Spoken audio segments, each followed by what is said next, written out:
Thanks, Senator, so much for doing this interview. It's good to see some Texans in Washington, D.C. So I want to get straight into it. As it relates to free speech, the President of the United States has signed an executive order. What is Congress' role in this fight when it comes to the higher ed reauthorization? Where do you stand on that? Well, as you know, we're seeing a growing problem in colleges and universities of free speech being suppressed. And what we've got really is 60s radicals who have taken over the administration and the faculty of universities. And, you know, the left is in a different place than it was in previous decades. It used to be the left defended free speech. One of the famous Supreme Court cases that went all the way up to the court involved a campus protester who wanted to wear a jacket that said F the draft, although it didn't abbreviate what they were saying. And the court upheld that student's right to say that. Well, the left has changed its views now. Now the left, unfortunately, is afraid of debating on the merits of a whole host of issues. And so they've shifted instead to the view that any views they disagree with need to be silenced, that they need to be muzzled, that they label unacceptable views that are contrary to the orthodox views on the far left. I think that really destroys the whole purpose of a university education, which is to learn how to think, to learn how to debate, to learn how to reason. So what is Congress going to do to crack down on that? Well, I think we ought to include within the higher education authorization a restriction on federal funds, that if you are going to be silencing the free speech rights of your students, that you're not going to be getting federal funds. It's simple and straightforward. Congress has used that tool before to say that we're not going to fund discrimination, we're not going to fund conduct that is violating constitutional rights. And I think that's a lever that we should be using today. An interesting poll, 41%, this is a new poll, of college students believe that hate speech should not be protected by the Constitution. Does that surprise you? It doesn't, because unfortunately students, they're not being taught to think. I mean, what is defined as hate speech, by the way, is anything the left disagrees with. Yeah. Look, the First Amendment wasn't designed for popular speech. Mm-hmm. You actually don't need the First Amendment if what you're saying is popular. The First Amendment was designed to protect unpopular speech, to protect minority views, to protect views that are not in common agreement. And particularly the whole point about a college experience is learning to confront views you've never seen before. When I went to college, and law school, I took a number of classes from Marxists. Mm-hmm. Now listen, my family comes from Cuba. My family was imprisoned, was tortured. My aunt, my Tia Sonia, was tortured by Fidel Castro's goons. I don't view communism as a theoretical matter. It's a very personal matter to me, because my family suffered under communism. Mm-hmm. But you know what? I was perfectly happy to take classes from Marxists, not because they convinced me to become a Marxist, but because I wanted to understand how they thought. I wanted to understand what they believed. I wanted to engage in the intellectual dialectic. That's what a good education is about. And so if you have a view you disagree with, look, we have all these young socialists that are embracing socialism. Well, if you want to be a young socialist, how about you actually engage with defenders of free enterprise? How about you actually engage in the facts that socialism has produced poverty and misery and suffering for billions across the globe, and the greatest enemy poverty's ever seen in the history of mankind is the American free enterprise system. Mm-hmm. That dialectic, engaging on the substance, is incredibly important. Right now we see the battles on campus over sexual orientation and gender identity. I guess Facebook now has, I think at latest count, 57 different genders. Mm-hmm. I gotta say, I don't know what 57 different genders How are. do you keep up with it? Yeah. It is, but that statement there, some of these knuckleheads would say, oh, that's hate speech. Well, if you suggest there are not 57 genders, you're the suddenly... science people. By the way, it is, of course, all those folks who talk about the virtue of science unless it concerns X and Y chromosomes. That is verboten science. You know, at the end of the day, everyone just needs to count to 10, relax, and actually debate issues with a smile. You know, not everything has to be life or death. Not everything has to be, if you disagree with me, you're evil and must be destroyed. You know, I remember when I was in college, I was in the debating society, and I chaired the Conservative Party in the debating society. The Speaker of the Liberal Party was a very good friend of mine.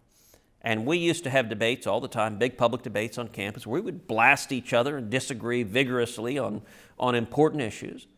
And then at the end of the debate, he and I would go out and get a beer, and he'd call me a fascist, I'd call him a communist, and we'd order another beer. Like relax. And part of learning is learning how to discuss and disagree with people who may have different views, and to understand them.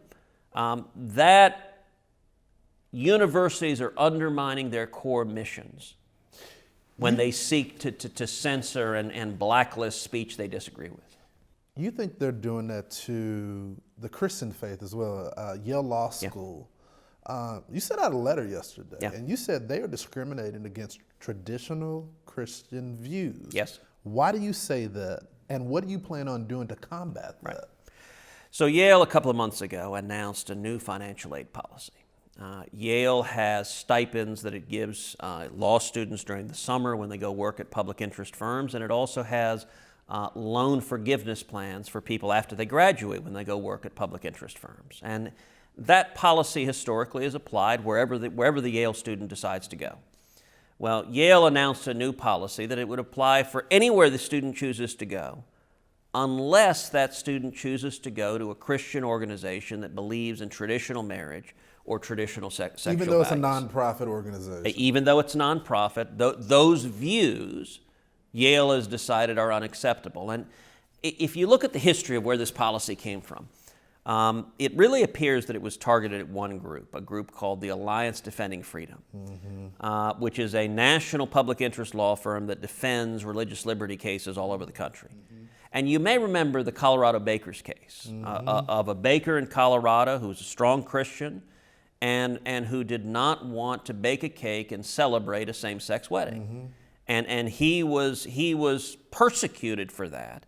And that case went all the way to the U.S. Supreme Court, and the Supreme Court said he has a First Amendment right to live according to his faith, and he can't be forced to celebrate a same-sex wedding, which he believes is contrary to his faith. Now, that decision, the Alliance Defending Freedom, ADF, they were his lawyers. Yeah. And so they won that victory at the Supreme Court. One of those ADF lawyers was on campus at Yale, was talking about the case. And the LGBT group on campus, it's called Outlaws at Yale, kind of a clever play on word, they got angry and they protested that this lawyer was coming to campus. And they demanded the administration change its policy. And so this change in financial aid policy appears to be a direct response to this complaint. And what it seems to be the case is that this policy was drafted to single out ADF. ADF has every summer what they call Blackstone Fellows, which are law students that come work for the summer with them. And it appears it's those Blackstone Fellows that Yale wants to punish any Yale student who has the audacity to decide to go be a Blackstone Fellow and work at ADF. And so you asked, what can we do about it? Well, I chair the Constitution Subcommittee of the Senate Judiciary Committee. And so the Constitution Subcommittee has launched an investigation into Yale's religious discrimination against people of faith. You said you want all the documents involving this. That's right. So this week, we submitted a formal request for production of all the documents. And so Yale's defense, when I initially opened the investigation, they said, no, this had nothing to do with this organization. This is a general policy. Well, let's see the correspondence. Let's see the documents. Let's see the discussions. Because what we know publicly, it sure seems that all of that is a pretext to cut off any Yale students being able to choose to go work at ADF. And among other things, federal civil rights law prohibits discrimination based on religious faith. And Yale gets very substantial amounts of federal funds. And if they're going to take the federal funds, they need to comply with the federal civil rights protections. If you find out that they violated these students, which it appears to be, their civil rights, what do you do to take those funds away? What process does, because this is a bureaucracy. Right. How do you get both Democrats and Republicans to agree on that, to strip those funds away, though, Senator? Well, we want to first lay out the facts. That's the first step of an investigation. What happens after that? One thing the investigation could result in, it could result in legislation. It could result in legislation making the protections even clearer and more explicit. To be honest, that legislation is not likely to pass this Congress. As long as Nancy Pelosi is leading a Democratic House, I'm not going to hold my breath on their... Could it happen with the president's executive order, though? Well, it could potentially happen through executive action. It could also potentially, one of the results of this investigation that's certainly possible is that the Constitution Subcommittee could make a referral to the Department of Justice for either criminal prosecution or for a civil action, depending on what the facts are and what we discover. But that is an outcome that is entirely possible, asking the Department of Justice to go and investigate and move forward in this case. Senator, thank you so much for interviewing with me. Always a pleasure. We'll be back.